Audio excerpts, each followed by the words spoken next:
Hello, j'espère que vous allez bien aujourd'hui. Je suis trop contente de vous faire cette vidéo parce que comme vous avez pu le voir dans le titre, j'ai obtenu mon code de la route en seulement 10 jours. Et oui, c'est pas une blague. Alors pour ceux qui ne le savent pas, j'ai toujours pas le permis. Voilà, j'ai 23 ans presque. Et j'ai toujours pas le permis et je viens tout juste d'obtenir mon code. Après moi je suis très partisane du il n'y a pas d'âge. Dans la vie il n'y a pas d'âge pour rien du tout. Faut juste faire les choses quand on est prêt, quand on en a envie, quand on en a besoin. Et c'est tout quoi. Ça fait à peu près 1 an et demi que je me sens prête à avoir le permis, à conduire, à avoir une voiture. Il y a 1 an et demi de ça a été inconcevable pour moi d'avoir le permis de conduire. J'en faisais des crises d'angoisse, ok, j'en pleurais juste à l'idée de m'imaginer en train de conduire une voiture, ça me terrorisait. Et je me suis dit bah c'est pas grave Laurence, ça veut juste dire que t'es pas prête, te force pas parce que ça sert à rien. Et un jour peut-être que tu seras prête, t'auras pris en maturité, t'auras réalisé certaines choses. C'est juste que les gens me mettaient la pression en mode bah Garance, c'est quand que tu passes le permis, c'est quand que tu passes le permis. Forcément les gens autour de toi ils te demandent toujours cette question là. Vraiment il y a 1 an et demi je m'imaginais conduire, j'étais en mode tachycardie, crise d'angoisse, pleurs. Et là après 1 an et demi plus tard je m'imaginais en train de conduire et j'étais là oh, incroyable, je me voyais trop en mode toit ouvre en lunettes de soleil, playlist de ouf. Mon petit chien à côté sur le siège passager et on s'ambiance sur l'autoroute. Hein. Vraiment 2 salles, 2 ambiances. Bref, et c'est là que je me suis dit Garance, il faut que tu passes ton permis. L'élément déclencheur que j'ai eu, c'est que j'ai découvert qu'on pouvait passer son permis automatique. On n'était pas obligé de passer son permis manuel. Je sais que c'est hyper critiqué, le permis boîte auto. Je sais qu'il y a les 3/4 des gens qui me disent ah ouais tu veux passer le permis auto mais tu devrais pas, le permis manuel c'est quand même mieux. Imagine demain tu te retrouves dans une situation où tu dois conduire et c'est une voiture manuelle, tu fais comment? Bah je conduis pas. Enfin en fait genre juste chacun ses choix, arrêtez de critiquer les choix de vie des gens. Moi si demain je passe le permis c'est pour moi. Ok, c'est pour moi, c'est pas pour les autres. Et je tiens à dire que dans tous les cas, si un jour je me rends compte que vraiment le fait de ne pas pouvoir conduire de boîte manuelle me freine, m'handicape dans la vie, que c'est genre insurmontable, c'est chiant, peut-être que ça arrivera, peut-être que je vais me dire ça, je vais réaliser ça. Et ben c'est pas grave parce que vous savez quoi, vous pouvez faire un stage.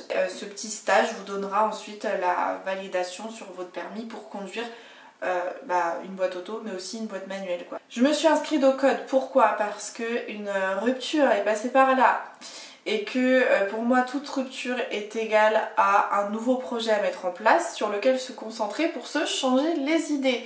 Donc ma première rupture, j'ai créé ma marque Be The Best, voilà.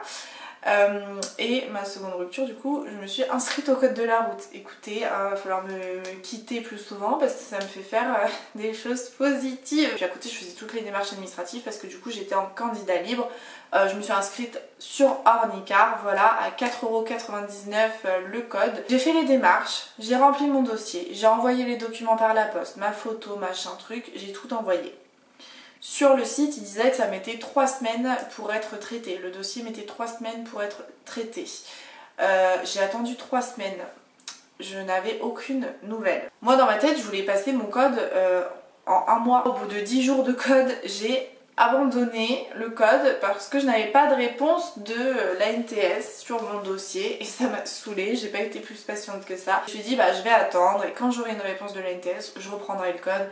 Et voilà, parce que ça me gonfle, j'avais l'impression que ça avançait pas et j'avais pas envie d'avancer pour rien. J'ai laissé 1 mois et demi, toujours pas de nouvelles de mon dossier. Donc là ça a commencé à me saouler, j'ai appelé la NTS. J'aurais dit voilà, j'ai envoyé mes papiers, mes documents, je sais pas si vous avez reçu, est-ce que vous pouvez déjà me dire si vous avez bien reçu? On comprend pas, c'est vrai que c'est bizarre qu'il y ait autant de retard. Moi je peux vous confirmer qu'on a bien reçu vos documents. On dit attendez 1 semaine, si dans 1 semaine vous avez toujours pas de nouvelles, bah recontactez-nous. J'attends 1 semaine.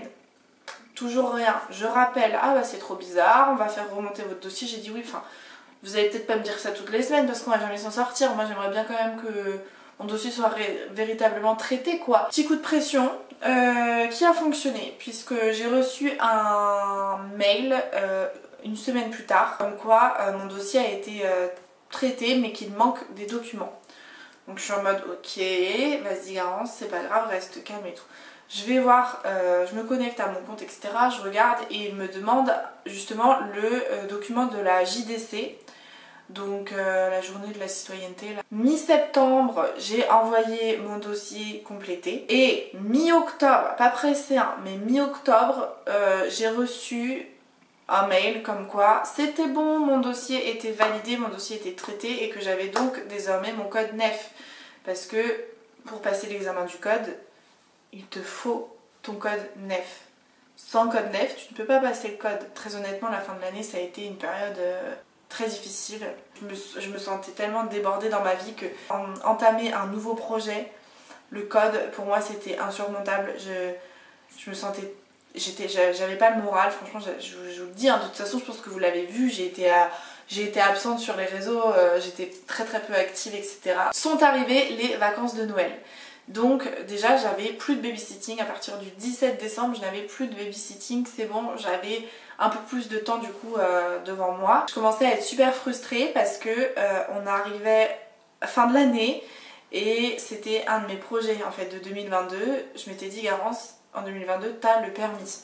C'était un de mes projets. Et là j'en parlais à une amie, je lui disais mais punaise, on est fin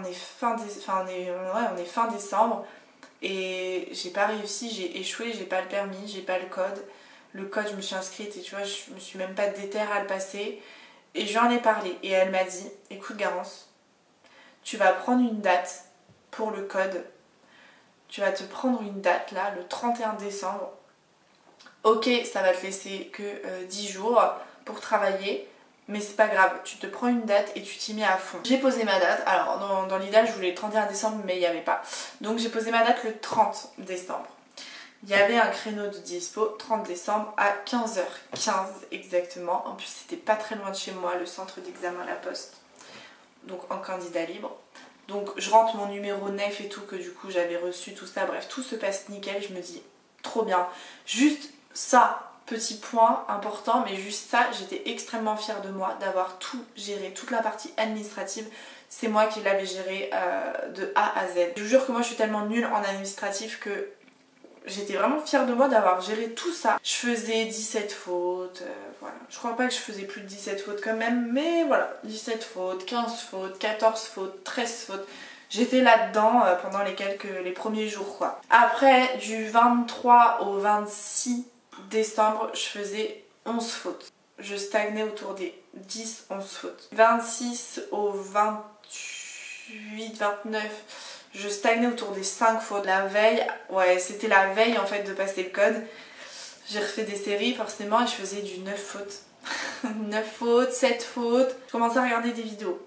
Les gens disaient que c'était bien en ICAR, que quand on faisait 8 fautes en moyenne, quand on stagnait autour de 8 fautes sur un ICAR, bah on était prêt à passer le code et on l'aurait. Donc j'étais en mode ok, c'est assez rassurant parce que voilà, j'ai stagné autour des 5 fautes quand même pendant 2 jours. Et je me suis dit mais Garance, en fait si tu stagnes aujourd'hui à 5 fautes, est-ce que c'est parce que t'es forte ou est-ce que c'est parce que juste tu connais les trucs par cœur d'Ornicar? Je suis arrivée du coup au centre d'examen dans un état de stress, mais je vous explique même pas. Ensuite, elle nous a distribué du coup des tablettes. Ça se passe sur tablette, en tout cas un candidat libre comme ça à la poste, ça se passe sur tablette. T'es vraiment dans une salle de cours, chacun a sa petite table. T'as ta tablette, un casque, et voilà. Tout le monde a des séries différentes. Donc c'est un peu au petit bonheur la chance. C'est soit on te distribue la bonne tablette avec la bonne série, soit on te distribue... Enfin vous voyez ce que je veux dire? La première question mécanique, genre t'avais un contenant, il fallait dire si c'était quel liquide c'était là. Moi je me souvenais plus, je savais plus, je suis restée là en mode oh my god. Et t'as 15 secondes pour répondre je crois. Bref ça va super vite. Donc j'ai mis un truc un peu au pif et je me suis dit putain mais la première question mais ça commence vraiment pas bien du tout quoi. Genre vraiment ça commence très mal. Et après la deuxième question, trop facile. Trop facile, je me dis vas-y Garance, faut que ça reste comme ça, pitié que ça reste comme ça, pitié que ça reste comme ça. Troisième question, trop facile. Quatrième question, trop facile. Cinquième question, trop facile. Sixième question, et j'étais là en mode mais c'est trop facile. Et vous savez quoi? Non mais tellement j'étais une malade dans ma tête. Faut savoir que j'étais assise, vous savez, genre avec une jambe, les jambes croisées. Pendant tout le long de l'examen, je n'ai pas bougé d'un centimètre. Parce que des fois je voulais changer ma position sous ma table, là je voulais inverser mes jambes de croisement, vous voyez. Et je me disais non Garance. Parce que là c'était tellement facile que je me disais si Garance tu changes tes jambes de place, ça se trouve ça va devenir difficile. Mais moi j'étais une grosse malade dans ma tête, vraiment. Et je me disais Garance ne bouge pas. Bouge pas d'un poil. Parce que là, il y a des bonnes ondes autour de toi. Ta série est facile. Donc, ne bouge pas. Si tu bouges, tu vas peut-être foutre tout en l'air les bonnes ondes et tu vas avoir que des questions dures. Je peux vous dire que j'avais des fourmis dans la jambe. Mais non, mais moi, je suis une tarée. Hein. Je suis une tarée de fou, mais je vous jure, écoutez, c'est un conseil que je vous donne. Si vous êtes dans un bon feeling, ne changez pas de position. On ne sait jamais ce que ça peut avoir comme impact. Non, mais moi, j'étais tellement stressée. J'avais l'impression que ma vie se jouait. J'ai eu mon code avec 39 sur 40. Voilà, j'ai fait qu'une seule erreur. Et ma seule erreur, du coup, quand vous avez vos résultats du code, c'est classé par chapitre. Bon, moi, j'ai tout bon partout, sauf au chapitre mécanique. C'est là où j'ai fait mon erreur. Sur les trucs mécaniques. Et je vous ai dit, c'était quoi la question mécanique? C'était la première question. C'était la seule question où je me suis trompée. Sinon, vous voyez, je me suis trompée à la première question. Et sinon, j'ai fait un sans faute. Voilà, franchement, grosso modo, c'était des questions, mais tellement faciles, où j'étais là en mode... Je répondais direct, genre j'avais hâte que les réponses, elles s'affichent pour que je clique. Vous voyez ce que je veux dire? Tellement je savais la réponse. Après, bien que ce soit super facile, je suis sortie du code en me disant, putain Garance, il y a 8 questions, je les avais comptées. 7-8 questions où j'étais incertaine de la réponse, où j'étais en mode ça passe ou ça casse quoi. Je savais pas du coup si j'avais mon code ou pas, mais dans ma tête je me disais en vrai j'espère avoir mon code, mais en vrai je pense pas. Dans ma tête pour moi j'allais pas avoir le code parce que j'avais 8 questions d'incertitude, ce qui est beaucoup quand même sur 5 fautes acceptées quoi. Donc pour moi dans ma tête j'avais pas forcément le code, mais je me disais c'est pas grave Garance, tu vas le passer dans 3 jours. Tu le repasseras parce qu'en vrai c'est un coup de chance. Je veux dire les questions elles sont trop simples, trop faciles. T'es prête, c'est pas ça le problème, c'est juste il y a un peu un facteur chance qui est là. Mais d'un côté je me disais peut-être tu l'as. Et j'étais là avec mon amie Chloé du coup, celle qui m'avait dit Garance il faut que tu te poses une date. Alors cette amie Chloé, je lui fais une grosse dédicace dans cette vidéo. Je sais qu'elle regardera cette vidéo en plus. Mais elle a été d'un soutien, mais je vous explique même pas. Je lui dois mon code, aujourd'hui je lui dois mon code. Sans elle, je me serais jamais déterre comme ça à passer mon code aussi vite en si peu de temps.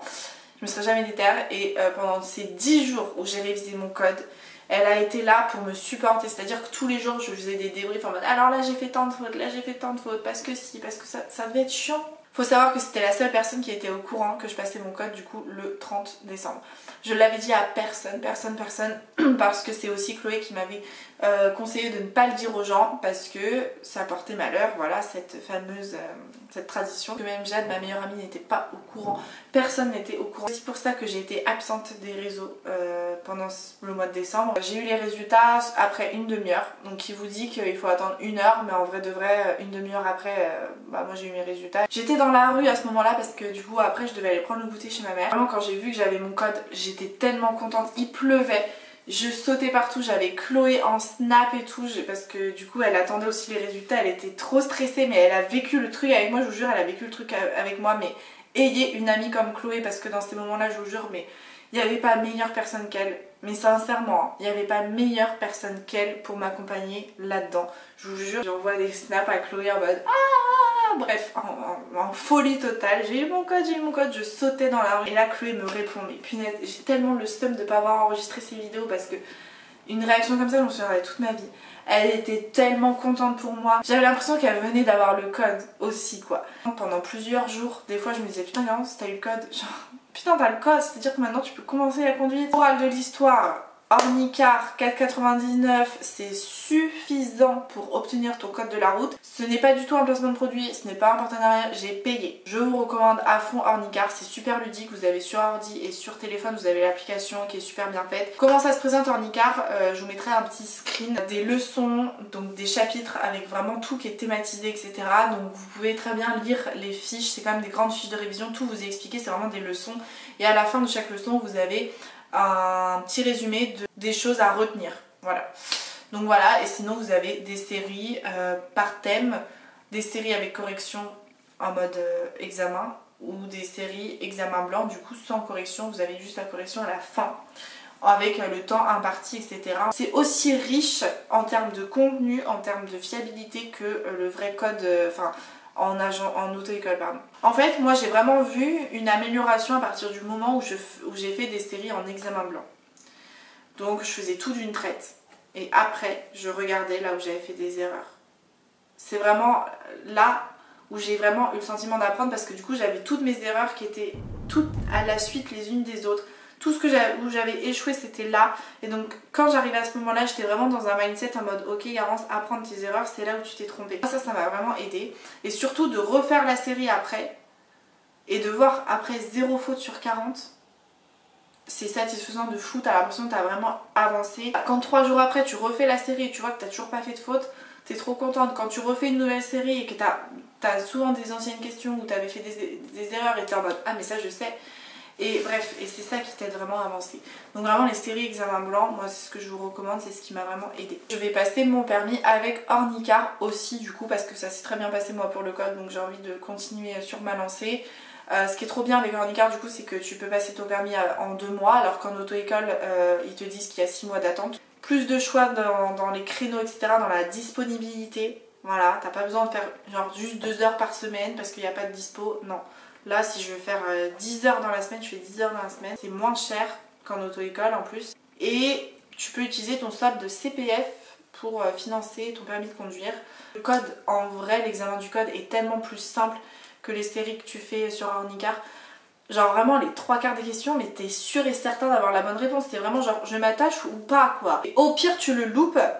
Ça te coûte 30 €. Pour 35 €, moi j'ai mon code de la route. Le seul conseil que je peux vous donner c'est là, après cette vidéo, t'as pas ton code, et ben tu vas tout de suite t'inscrire à la poste. Tu vas choisir une date dans 10 jours. En vrai, il te faut quand même ton code NEF là. Dès que t'as ton code NEF, tu t'inscris 10 jours plus tard et tu travailles dur et tu vas réussir. Voilà.